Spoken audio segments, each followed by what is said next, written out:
Right. Hi, Karen. Hi. So I think we're going to get started. So as many of you know, I'm Charlotta. I'm speaking also to the people watching the recording later. And with me today for this session, which is the TeenYoga Ambassadors and TeenYoga panel discussion session, we have Amy, Annabelle, and Shivani. Amy and Annabelle are from west of London in a place called Surrey, I believe, and Shivani is from the north of England near a place called Halifax. Is that right, Shivani? Yeah. So I think for most people abroad, that's enough information of exactly where you are. And what we aim to do today is really discuss a little bit about why these students were attracted to yoga. What was it that made them, start yoga, and then what they got out of the ambassador course, and like how it's helped them maybe over the years, and what they wish to do with the yoga going forwards. And then they're going to share with us a lovely class where they're taking turns in teaching bits of the class. So I think it's going to be a very special session. I'm really looking forward to it. We had a lovely time last year when we did this as well with people from around the world. So first of all, I'm going to ask you, Amy, Annabelle, Shivani, just to open your mics so that you can all just jump in whenever you like. So tell us a little bit about your kind of yoga journey. Amy and Annabelle, you know each other, but if you'd like to tell me, Amy, like when did you start doing yoga? How old were you, and what made you go to do yoga? Do you remember? I was in year 9, so I started doing it at the same time as Annabelle. How old were we, Annabelle? Do you remember? Yeah, about 14, I think. Yeah. 14. We did it for the physical section of our Duke of Edinburgh award. Right. Yeah. And we just enjoyed it so much that we kept doing it after the award. And what was your before you started doing the yoga, what did you expect from the class? Like what did you think it was going to be? Well, I actually remember the first class going and saying to everyone, "Oh, I'm not going to be good at this. I don't think I'm going to come back because I'm not flexible at all. I won't be able to do anything." And then you realize actually you're just comparing against yourself in the classes. It's not to do with you do this pose or you won't be relaxed. So you noticed it was actually about something else. It wasn't what you thought it was a little bit. And what made you decide, oh, I really want to carry on with this? Then what was it that kind of caught your attention about it, Amy? I really felt the benefits in my breathing, especially around stress and anxiety. I found that I was breathing in my chest and like quite quickly. And then after just a few sessions of yoga, I was able to calm myself down so much faster than before just by breathing alone. It was really amazing, really. So like a kind of magic switch that somebody's taught you kind of thing. Yeah. That's interesting because that's something we talked about in our keynote today with a very established and extremely interesting researcher in India who runs the only yoga research institute in the world, actually. And if you haven't seen her talk, do go over there. I'm talking to people now who are on the conference. And what she was mentioning particularly is the power of breath and the scientific background on how breath impacts our brain, neurologically, and how the percentages of like how it impacts our stress cortisol levels, but also various other aspects of our well-being. And it's very, very well documented, literally the percentages of how that shifts. And I think it's interesting that you mentioned that, Amy. And also she one thing which really stuck with me, I don't know if any of you remember this, was she was saying that people who mouth breathe are less perceptive and have less memory capacity than those who nose breathe. And that was a long study that she was referring to that was actually not a yoga study. It was just a general kind of scientific study. But when we learn to nose breathe, then we have a better attention span and a better memory, because it's impacting our hippocampal volume in our brain to that degree, which I thought was, wow, that's so useful for you guys, isn't it, as students, to think like, okay, if I breathe through my nose, I'll remember better. I mean, it's such a simple thing, isn't it? You could take into schools and you could teach your friends that, and so on. So moving on to Annabelle, then, I suppose your trajectory was quite similar. You started at the same time and in the same school for the same reason. Yeah. And did you stay for the same reasons as well, or did you just why did you want to carry on with it after D.V.? Yeah, I guess. Yeah, after sessions, I had just, my whole body would feel relaxed and comfortable, and I suddenly kind of realized a few months in, like, wow, all those problems that I'd been having, like whatever, my back was hurting or I couldn't sleep properly, I suddenly kind of went, wow, I don't get that anymore. And all these issues that for ages I'd been having, suddenly it was, as you said, like a magic switch. It's just, that's incredible. So there were several different aspects of your being that had shifted with the yoga, and you felt better about both physical and mental. That's quite an extraordinary experience, isn't it? I can see why that would then want you to go again and again and go back and continue with that. And how about you, Shivani? What's your yoga journey? I think there's been quite a lot of aspects for you, hasn't there? It'd be really nice if you could tell everybody, because I think to understand how it's helped you. Yeah, I started when I was about 12, 13 years old. I struggled a lot with anxiety and low self-esteem, and just not feeling happy a lot and not feeling like I was good at anything. And I just felt like nothing would change in the future, and that my life would always just be me struggling with everything. But then I came across yoga because somebody that I know introduced it to me, somebody who had done a course themselves. So I started reading more about it and looking at videos on YouTube and trying to teach myself. And I just felt this huge change in every aspect of what I did. Like, I used to struggle a lot in academics, and after I started doing yoga, I felt like I could focus more on academics, and I ended up excelling in that. And I felt my relationships with people change in such a good way, and I felt like I was so much more able to make friends and just get along with people in general, and calm down. I used to stress a lot over very minor things that weren't worth stressing over, and I would get very upset about those things. But when I started doing yoga, I found that I was able to focus on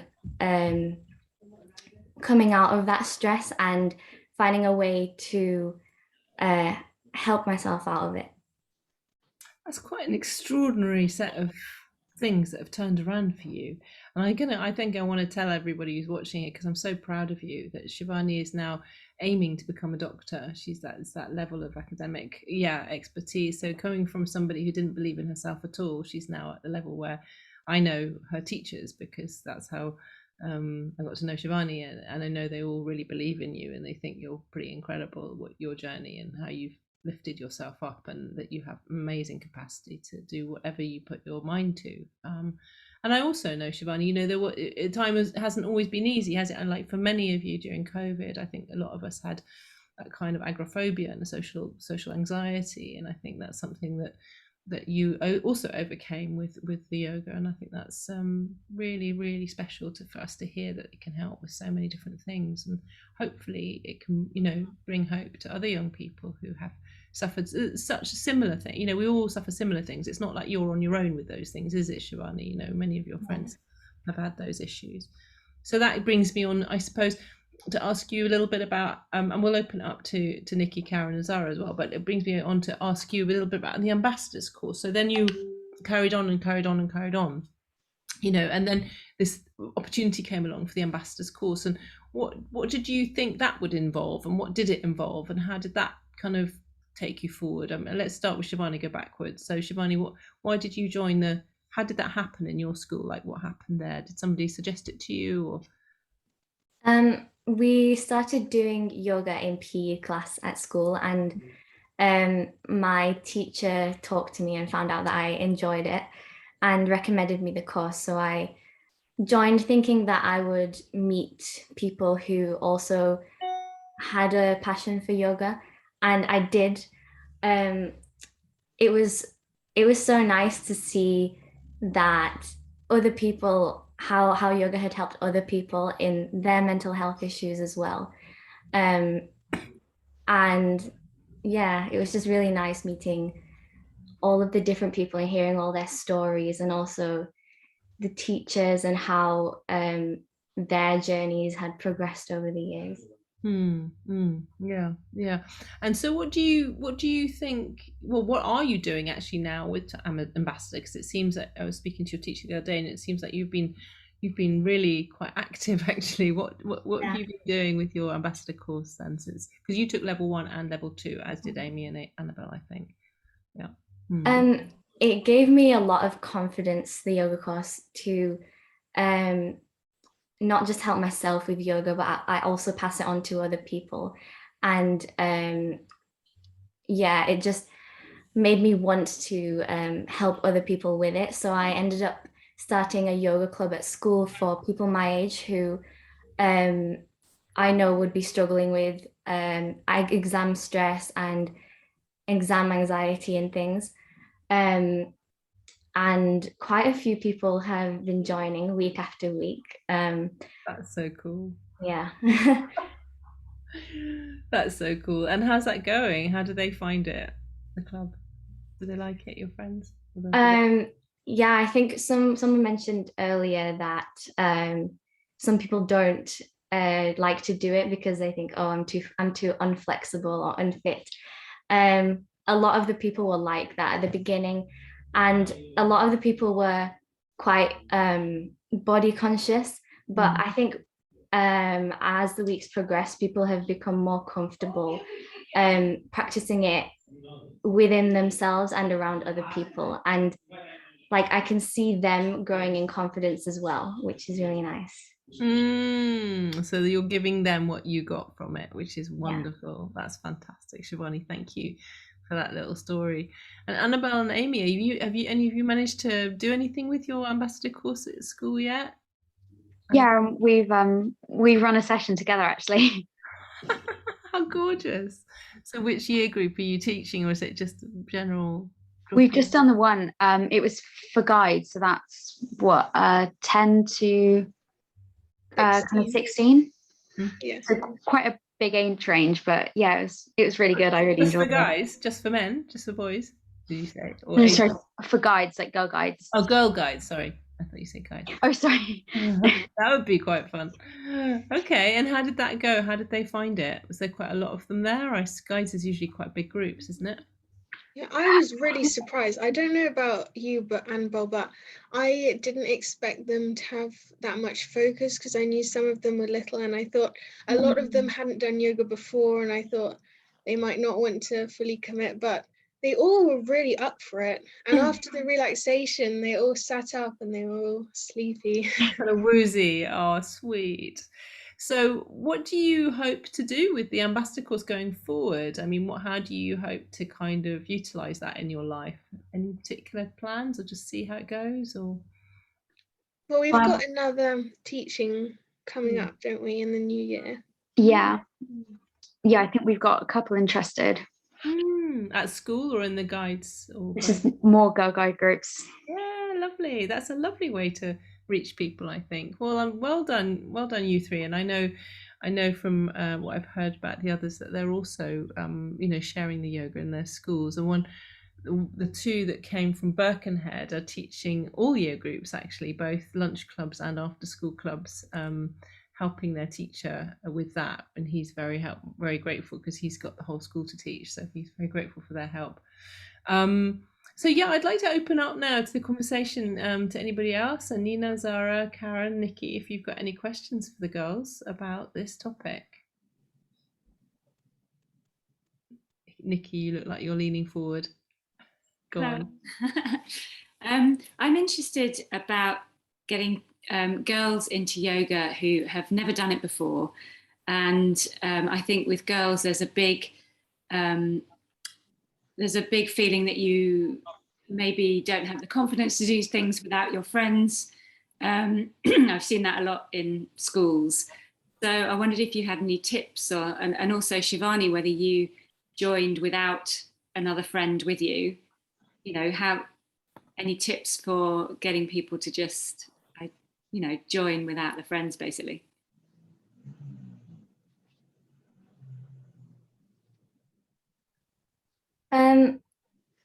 Would it be so bad if they did join with their friends, because then they could all benefit from it? Yeah, very good point. No, not at all. No, what I'm thinking is if somebody wanted to do it but felt they couldn't because their friends weren't doing it, it wasn't something their friends were doing. I was thinking more in that kind of respect, really. Maybe approaching them directly. That's what I did.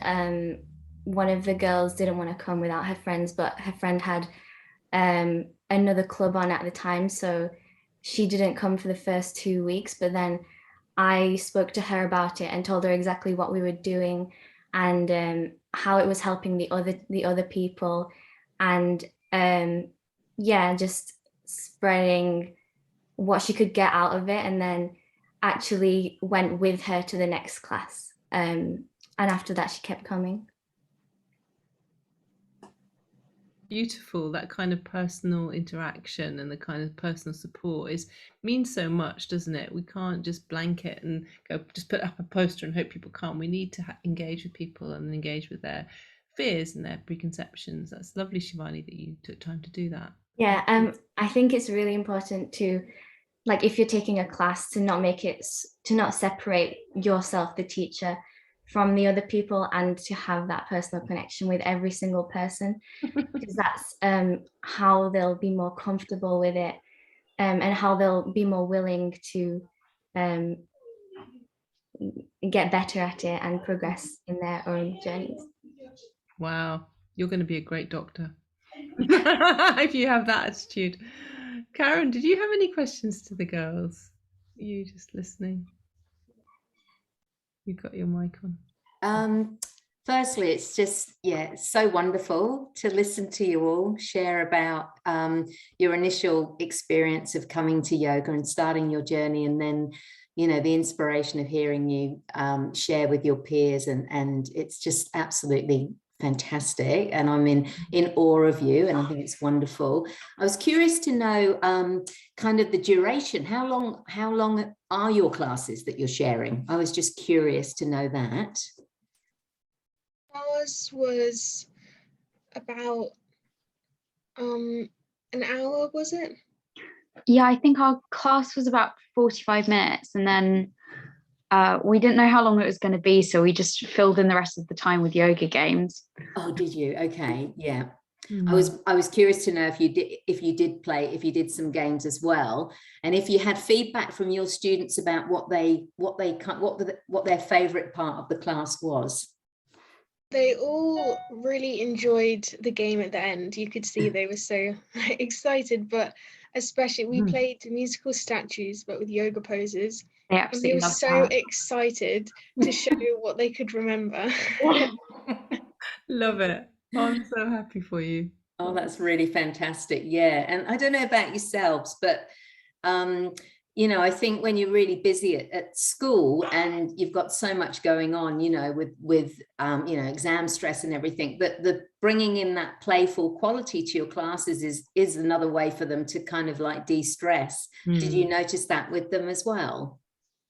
Yeah, I think because we were older as well, maybe, but if we were going all in with it, it kind of encouraged them to as well, not hold back. And I feel like maybe at the start they were looking around at what everyone else was doing, but by the end they were just doing their own thing. Yeah, fantastic. Yeah, you actually giving them permission to play almost, you think? Yeah, beautiful. I think it's something that, that was kind of at the core of the idea of the ambassadors, was that I remember it, and I see it in schools all the time, and I'm sure you all remember it yourselves. You're more likely to do what somebody is doing if they're a little bit older than you than if it was an adult saying, like if you've got somebody who's like 2 years older going, come and join me, you're like, oh, that's quite cool because she's a bit older. Yeah. But if a parent or an adult says it, you'd be like, that's totally not cool because she's old and doesn't know what I like. So I think coming from you, it's going to be much more powerful and much more impactful. And I think don't underestimate that as you go along, in whatever journey you take, that helping your peers is something, one of the most beautiful things you can do, and will probably be much more effective than them going to a doctor or going to someone's mum or whatever, because you've been there, you're there, you know what it's like to be them, kind of thing. So I think that's part of the idea, and I think it seems to be working really well. Beautiful to hear your perspectives. Zara and Nina, do you have any questions, or are you just listening in? Zara's opened up. I'm just listening in. I just want to say thank you to the teenagers there. Well done. You're inspiring. And you've done a great job so far. I guess I do have a little question. I have a 15-year-old daughter who helps me with my yoga classes. I teach children and teenagers, and she'll help me with the youngest age groups, age 4 to 6 and age like 7 to 9. And then I teach the older classes myself, age 10 to 12 in the teen class. I actually would love for my daughter to take the ambassador course. But my question, I guess, is how do teenagers feel about teenagers teaching them? Is that a no-no, or do you think teenagers would be receptive to a teenager trying to teach yoga? Because I know that my daughter isn't that okay with that idea. She's happy to teach children that are younger than her, and as Charlotte touched on there, the younger children are really happy to be taught by her rather than me, because I'm wrinkly. And here they have, a 15-year-old teenager who they might think is, I don't know, cool or something. And they're really receptive towards her. But what about other teenagers? What do you think of that? I think that it depends, because I know that I've overheard people talking about yoga who are our age, and they're quite skeptical. I think they don't really know what it is, and they just think it's being flexible, and they're not that open to trying it. But if it was a class where they'd all signed up, so they all want to be there, then I think that would be easier for me to teach. And I think if I was in the class and a teenager taught me, I'd like it, because they're like, they know exactly how I feel. They might know exactly, if they have GCSEs the same time, A levels the same time as me, then they'll have mocks the same time as me, and then they'll know how I'm feeling and what poses I might need to stress relieve. Yeah, I mean, during the course, we'd kind of lead bits and we'd see everyone's different teaching styles. And I found it really interesting to see how the teachers would teach it, and also how teenagers interpret things, maybe doing poses slightly differently. It's just really interesting to get kind of a range of aspects on things. You're both so eloquent. You're all so eloquent in how you describe things. Very clever. I mean, really insightful in ways that I wouldn't have thought, but really well put, I think. Nina, did you have a question? I saw you open. Sorry, Zara, were you done with there, or did I was just saying thank you for answering the question. Nina? Yes, I wanted to ask, I see here you are all girls.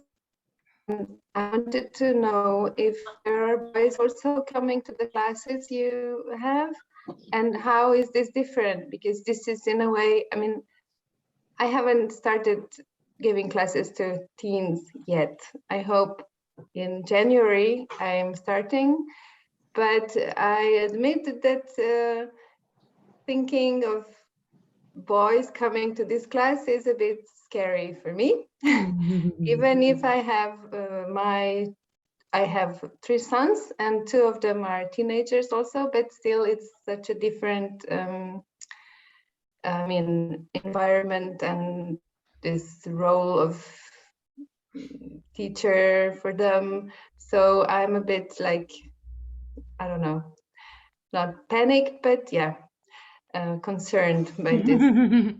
Just to say, just to put the record straight, we did have one lovely man on the ambassador course, Sid, who was Yeah. wanting to come this evening, but he couldn't make it. So there Okay. are, yeah, it would have been great to hear from him. But yeah, what do you think, girls? Shivani, what do you think about boys? And didn't you teach a group of boys? Yeah, there are some boys that come to my classes some weeks. I think that boys are more the type of people who wouldn't come without their friends more than girls, because yoga is seen by a lot of people as a girl thing. And so boys kind of feel embarrassed to come to yoga or to practice it or to say that they're doing yoga. So the ones that do come and the ones that voluntarily come to yoga and do it are usually the ones who have more of an open mind, and who won't judge your teaching style and who will be more open to it. So I was kind of worried at the beginning about them judging me and how they'd find it, but they actually really enjoyed it. Great. I'm happy to hear that. Thank I you. think a lot of it, Nina, is in our minds, it's a lot in our minds and how we project it outwards. And I think if we think, as if we just think a little bit more kind of gender neutral and just like this is somebody who needs a little bit of support right now or would like to try something new and not get stuck in that gender bias, maybe that would be helpful as well. I don't know. I understand your concern, and I've been there too, so I remember feeling that way. But yeah, Shivani makes a good point. Did anyone else have any more questions? Because we've got Cheko as well. Cheko joined us on the Ambassador Course 1 and 2 from Johannesburg. She is a long-time student of our South African representative, Dale de Klerk, and she couldn't be with us this evening, but she recorded a little video she wanted you to see. So if you don't mind, I'll just play that now. So maybe if you close your mic so we don't get any kind of background sound and we can listen to hear what she has to say. Oh, let me see. I think that might be the wrong one. No, that's not the one I wanted to show you. Let me try again. Okay. Oh, it keeps sharing the wrong thing. Let me take this away. Oh. I'll just put that away. There we go. Try again. Now you see her, yeah? Okay, let's play. Good evening, this is Tsokofatso Khoza from South Africa. I'm a student that just finished the level 2 course of the Teen Ambassador course. It was an amazing experience for me as I really learned a lot from this course. It helped me to build my confidence again and made me more interested in yoga. It showed me that there are many people who are on the same journey as me and won't judge me if I make a mistake or look at me differently. I'm not like everyone else who are in the same country or same area, but I still managed to build a relationship even though we are far away from each other. I'm extremely excited for my peers. Extremely grateful for my peers and my teachers. I know with me, even though I made a mistake, they would correct me in a polite way and maybe even show me a different way in doing things in yoga. They made me feel extremely welcomed and comfortable. When I started this course, I really was just doing it to learn more about yoga. But by the end of the second level, I was extremely excited and comfortable to teach other teens yoga. I am grateful and thankful that I got this opportunity to teach other kids and to learn more. Thank you.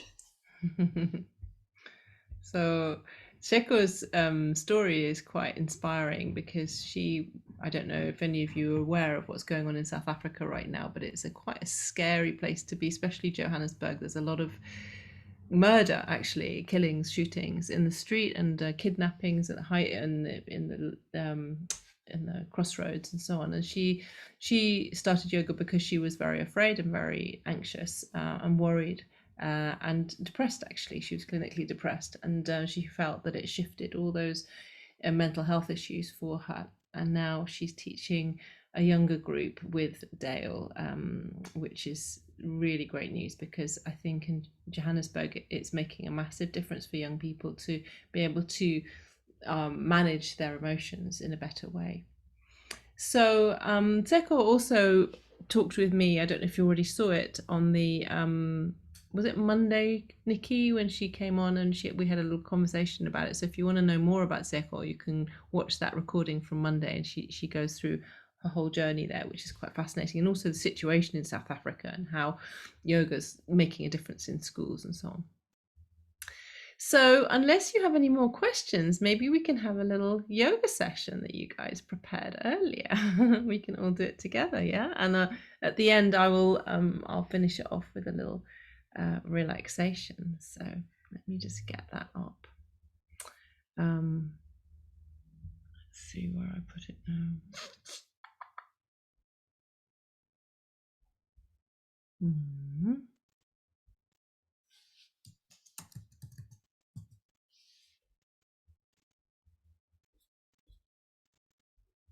Here we go.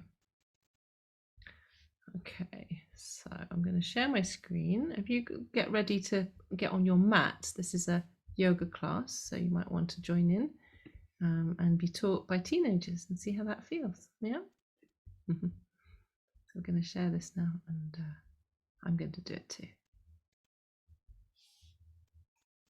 Hi everyone, I hope you are having a happy and positive day so far.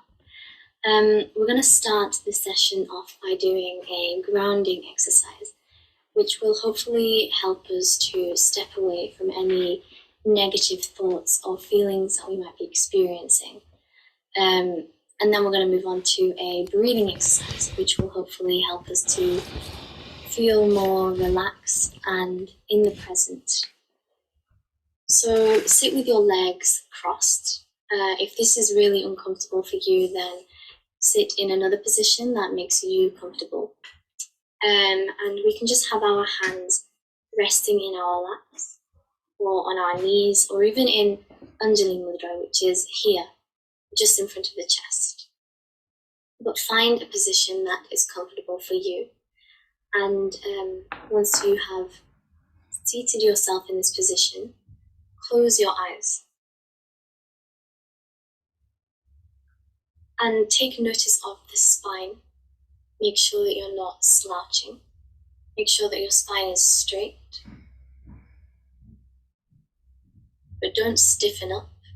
Make sure that you are relaxed and comfortable.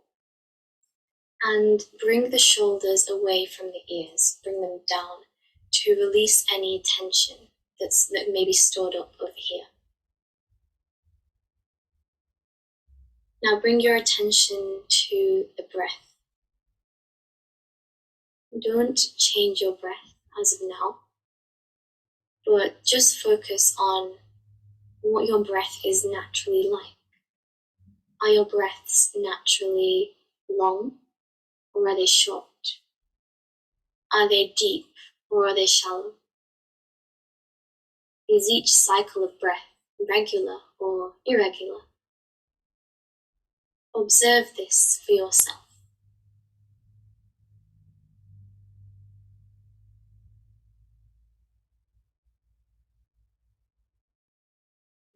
If your mind starts to wander elsewhere, then bring your attention back to the breath. Always the breath, as you inhale and exhale. Follow the breath as it enters and leaves your body.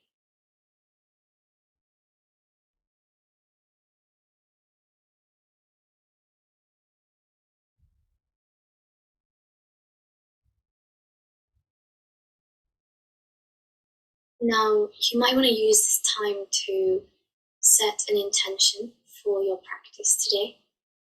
Something like, I want to try my best, or I want to have an open mind.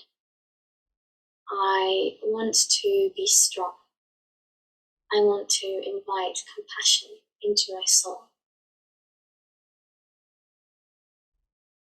Think of an intention that is healing to you and focus on that throughout the session.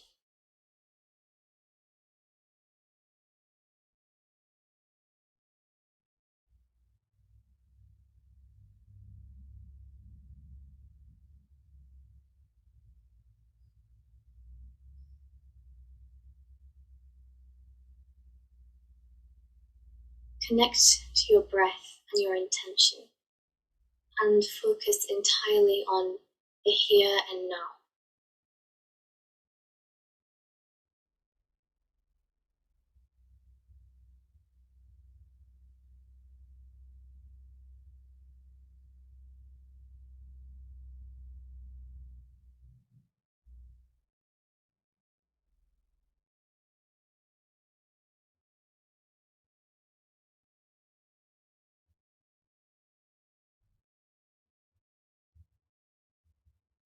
Now, with a few blinks, open your eyes and invite the light into your eyes.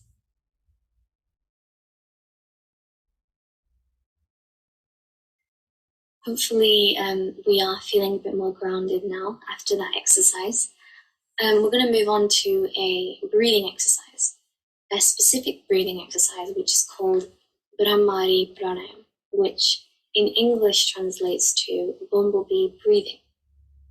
And the reason why it's called this is because we actually exhale on a hum and make a humming sound, which is similar to the sound of a bumblebee. So this was traditionally practiced in Shanmukhi Mudra, where we have our index fingers on our eyelids, middle fingers just resting on our cheeks, ring fingers under the nostrils but above the lips, and pinky fingers below the lips. So our fingers are spread out across our face. And the thumbs are pressing down on the tragus of the ear, which is the little flap near the ear hole. And what this does, it blocks out any distraction. It blocks out any sound that can travel through the ear and any light that can travel through the eyes. I am going to demonstrate one cycle of Brahmari Pranayam because we won't be able to do this in synchronization because once we block our ears, we won't be able to hear what I'm saying. So I'll just demonstrate one cycle and you observe because you'll be doing this soon. So my hands are in Shanmukhi Mudra, fingers are spread across my face, and my thumbs are pressed against my tragus in my ears. I'm going to inhale through my nose.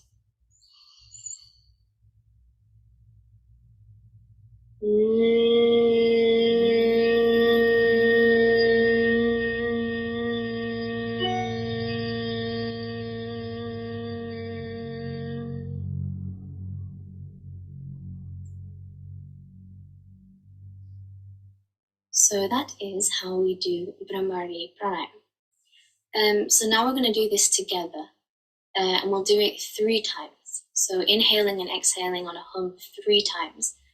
And once we've done that, we're going to just bring our hands from our face back into our laps again and keep our eyes shut. So let's get into the position, Shanmukhi Mudra, with our index fingers on our eyes, pinkies below our lips, ring fingers under the nostrils and above the lips, and middle fingers resting on the cheeks, and press your tragus of each ear down so you can't see or hear anything. And just do it in your own time. Do the 3 inhales and exhales in your own time.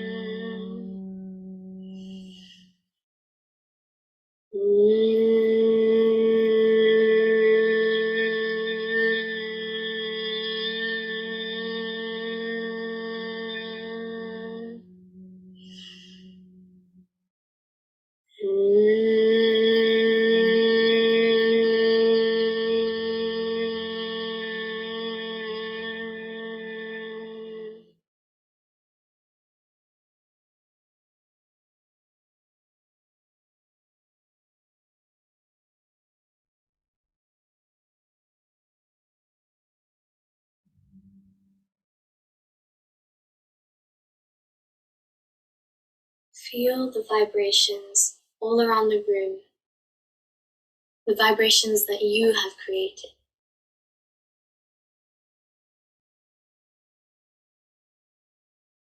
And feel the sense of stillness and calm.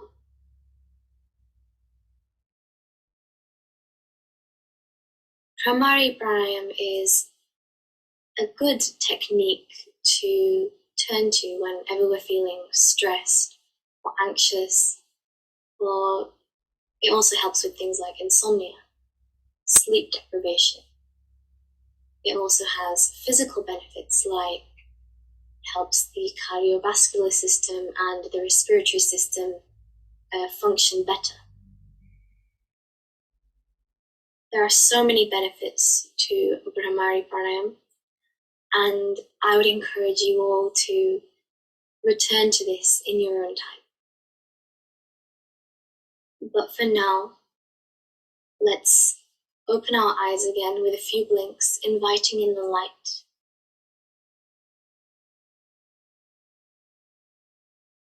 And let's carry this sense of calmness and relaxation and this feeling of being grounded in the present moment to the next part of the session. Okay, so sitting comfortably, cross-legged, we're going to do some seated twists. So take your right leg over your left leg and put your left hand on your right knee and just reach back until you feel a stretch. Don't need to push yourself or judge yourself for how far you go. Just go to wherever feels comfortable. And breathe here for a few seconds at your own pace.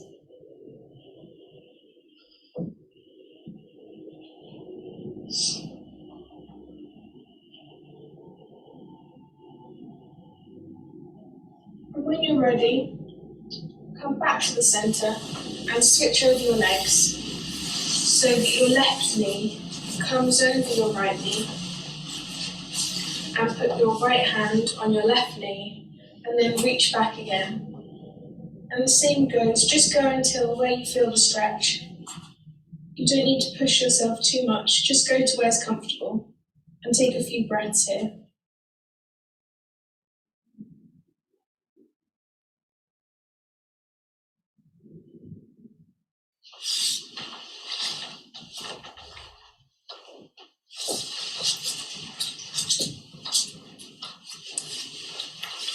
Come to a standing position. And inhale up. Exhale down to the ground. Breathe in halfway. Exhale and send your right leg back. Take a pause here to feel the stretch. And then left leg to join. Exhale down to the ground. You can do your knees and then your chest. Inhale, shoulders up, cobra. Exhale, bring your hips to heels, child pose. And just pause here for a few breaths, feeling your breath moving through your body. When you're ready, inhale to downward dog. And once again, pause for a few breaths. Moving, if you feel like it, you can walk the dog or move other ways that are comfortable. Inhale, right leg towards your hands. Take a pause to feel the stretch. Left leg to join. Inhale halfway up. Exhale. And inhale all the way up. Palms to your heart center. And take a breath. Inhale again. Exhale to the ground. Inhale halfway up. Exhale and send your left leg back. Pause for a second to feel the stretch. then right leg to join. Exhale down to the mat. Inhale to cobra. And exhale to child's pose. Pause here for as long as you like, feeling the breath move through your body.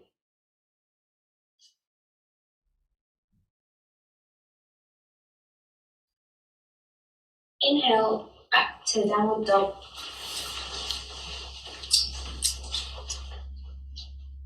Find a comfortable place in your downward dog, walking dog if you want to.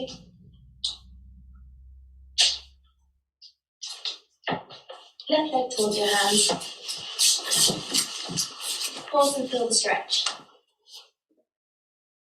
Right leg to join. Inhale halfway up. Exhale. Root your eyes and palms to your heart center.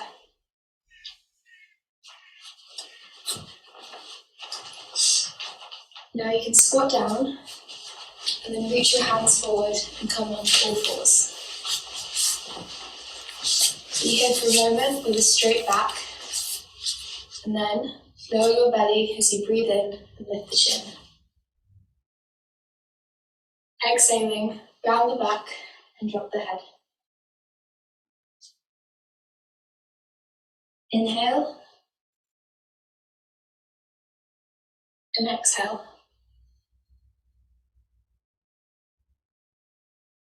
And when you're ready, tuck the toes and then lift into downward dog. Walking the dog if you want to. And then step the right foot forward, the left to join, and then come into a forward fold.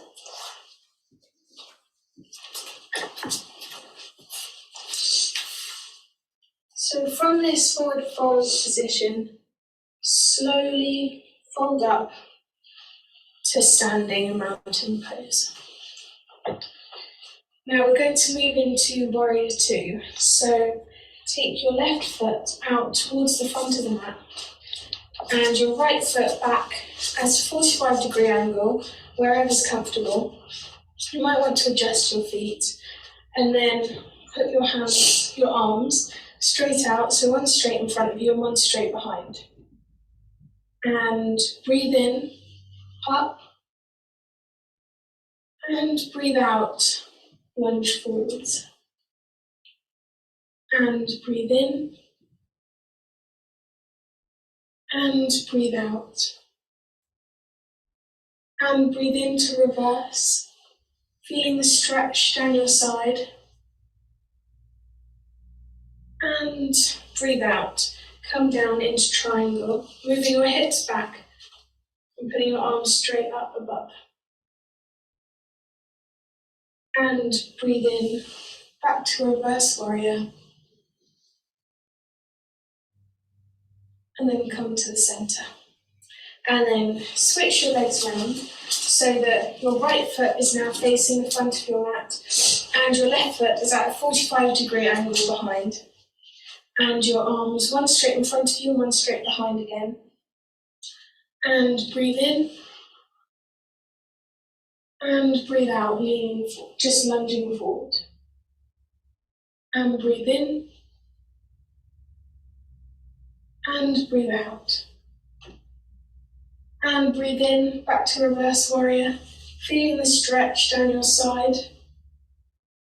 And breathe out, come to triangle, just moving your hips back, your left arm straight above. And breathe in, back to reverse warrior. And then come to the center.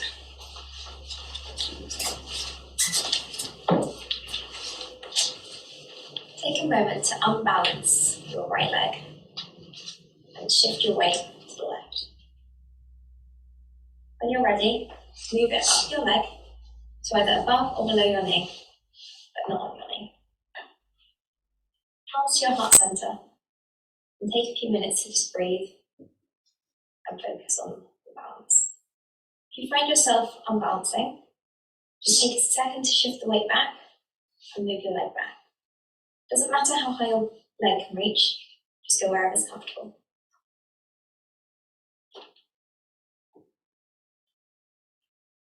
When you're ready, return your leg and start to unbalance your left. Once again, wherever your leg can reach is fine, as long as it's not on the knee.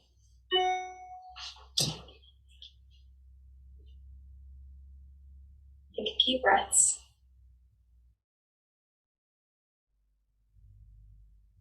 And focus on balance.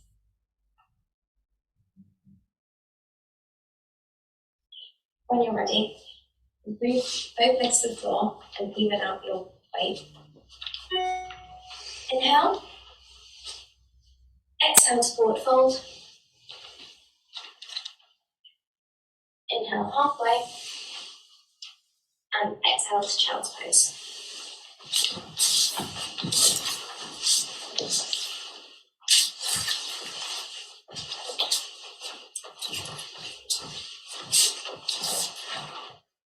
From child's pose, sit up and sit onto one side and bring the legs forward into a cross-legged position.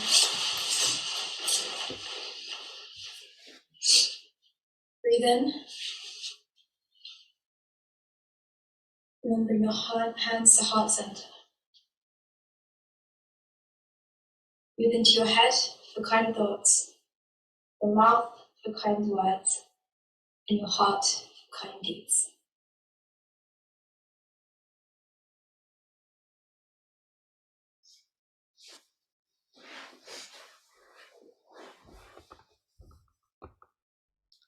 I'm going to take you into your relaxation now. So if you'd like to come to lying down, we'll bring all this together. So lying down on your mat, either on your stomach if that feels more comfortable, or on your back if you feel completely safe and happy. And feel your body against the floor. Notice your breathing. And bringing your breath a little deeper now, allowing the breath to really reach the depths of your abdomen. And as you exhale, you can feel your entire body just relaxing into the ground. Bring your awareness to your Sankalpa, which you started the practice with. And bring your awareness to that one word that means so much to you, whether it be compassion or peace or whichever word it was that captured your imagination. And imagine that word or that quality infusing your entire body as you inhale. And as you exhale, letting go of any tension, letting go of the day, letting go of any worries or concerns for the future, or any regrets or rumination around the past. As you're inhaling your word or your intention and exhaling the past and the future, letting go, coming into the present moment, the gift.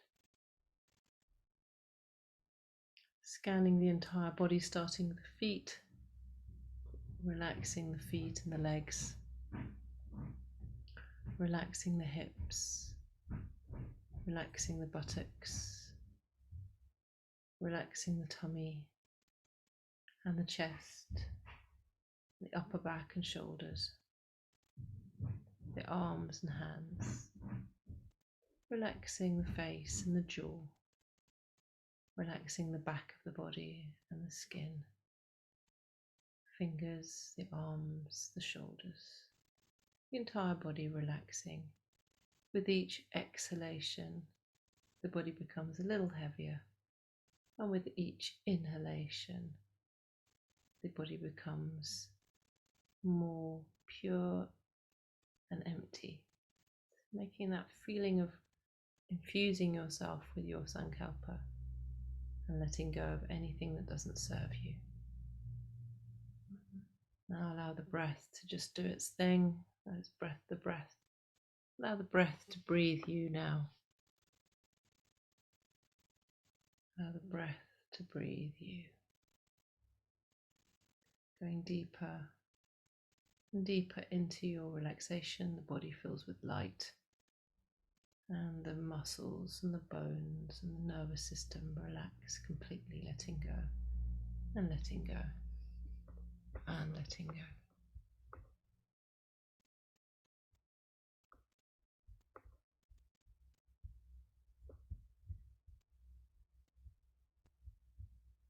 The body is completely relaxed, the mind also relaxed, the breath also relaxed. Mind, body, breath in unison.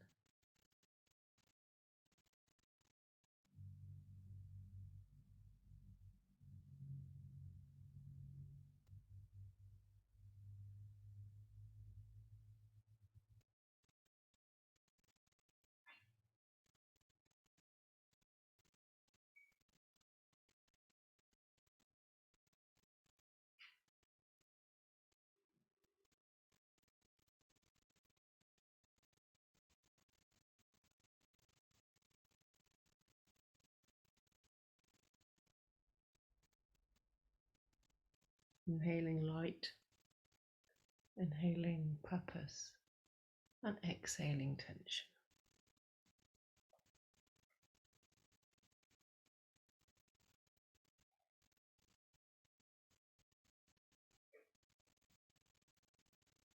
Letting go, letting go,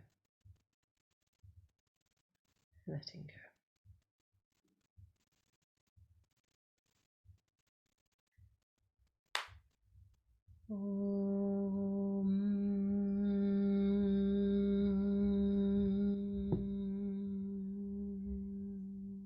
Now bringing awareness to the breath, feeling into the body slightly, maybe gently moving the fingers and the toes, maybe gently moving the head from side to side, maybe just moving over onto your right side if that's comfortable. Just feeling into your body and your breath, noticing the end of a Friday as we transition to the weekend, and then coming up to sitting with your eyes closed, just comfortably supporting yourself easily. Back is nice and straight. And together we can either just breathe or we can together, so up to you. We're going to do it 3 times. Take a long breath in and either breathe out or out.